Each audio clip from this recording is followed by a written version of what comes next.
Hi everybody, nice to see you all here today. I'm Pippa from Create Gloucestershire, one of the founding members in 2011 when we set up this amazing network.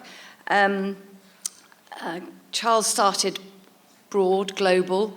I'm going to bring a perspective of neighbourhoods and communities in Gloucestershire, some in Stroud, that have had the least access to resources and infrastructure for arts and culture.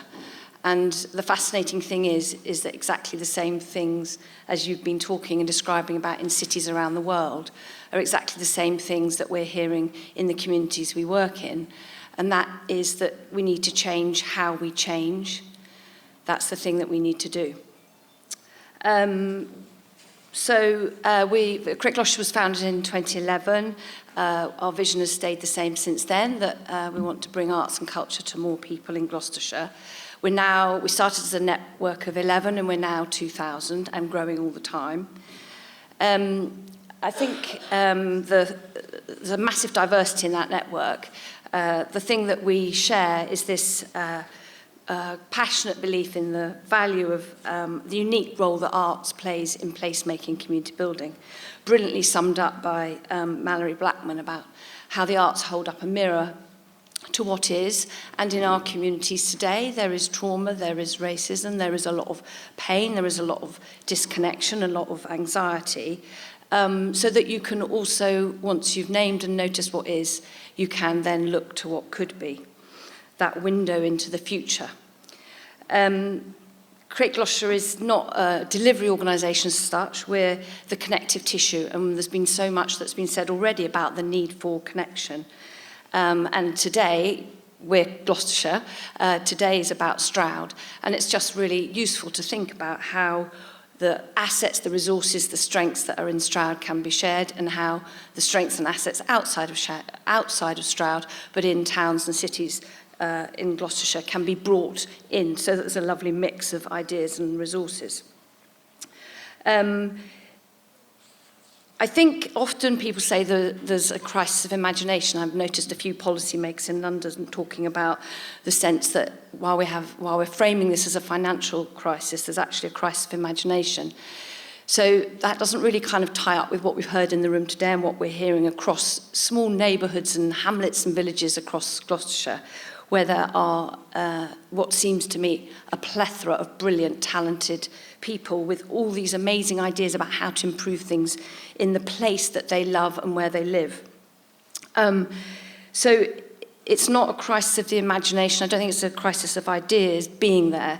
I think it's a crisis of how those ideas are executed, how they're made to happen.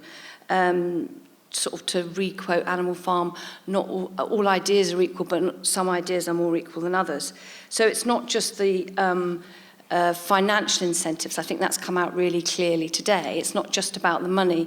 It's also about the warmth that wraps around ideas, the support, the confidence. If you've not had your voice listened to for many years in schools, or you've come from a community that has been marginalised, it's really hard to have confidence in your ideas.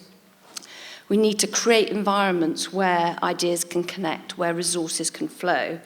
And in many ways, it's a little bit like have been said already, we have a way of working that perhaps a structure that where boxes are drawn, hierarchies are established, boundaries are defined, which doesn't allow things to flow very well, for things to be connected.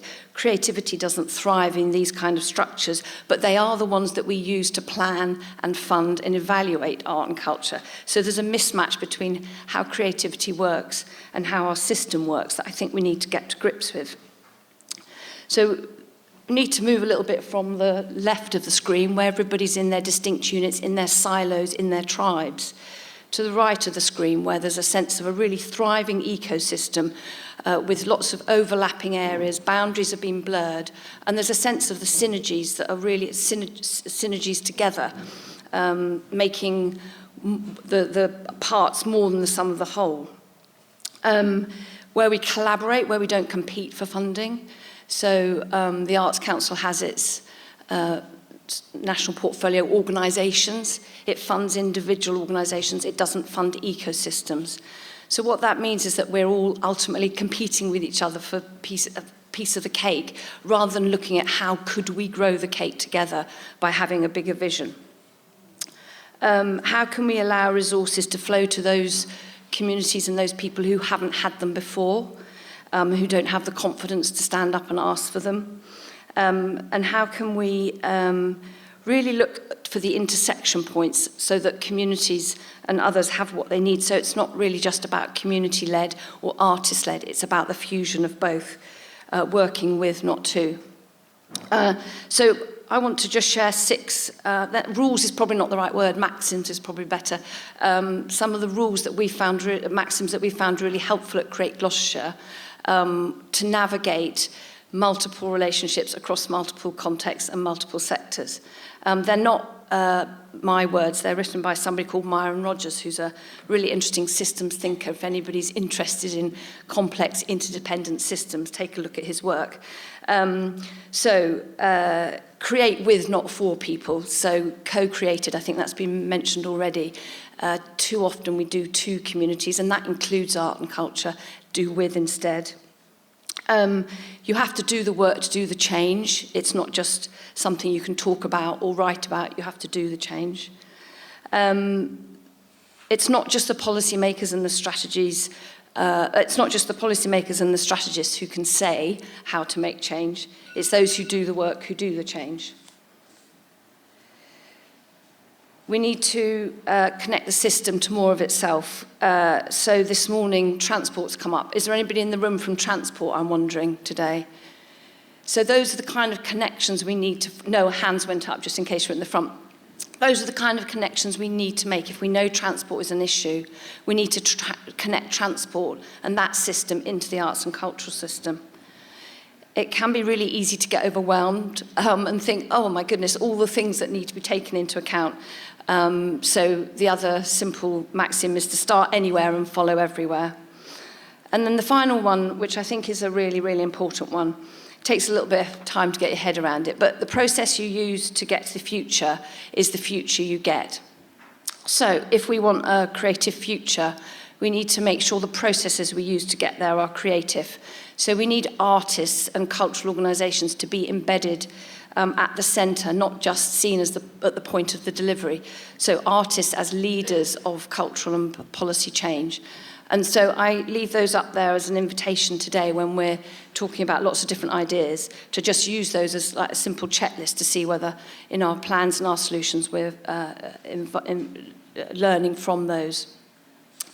I think if we do that, if we can kind of think about co-creation and we can really think about dissolving the boundaries and inviting more people into the conversation, we have this wonderful rich soil where all sorts of flowers and trees can blossom, and we can create that ecosystem that will allow arts to be every day for more people in Gloucestershire. Thank you.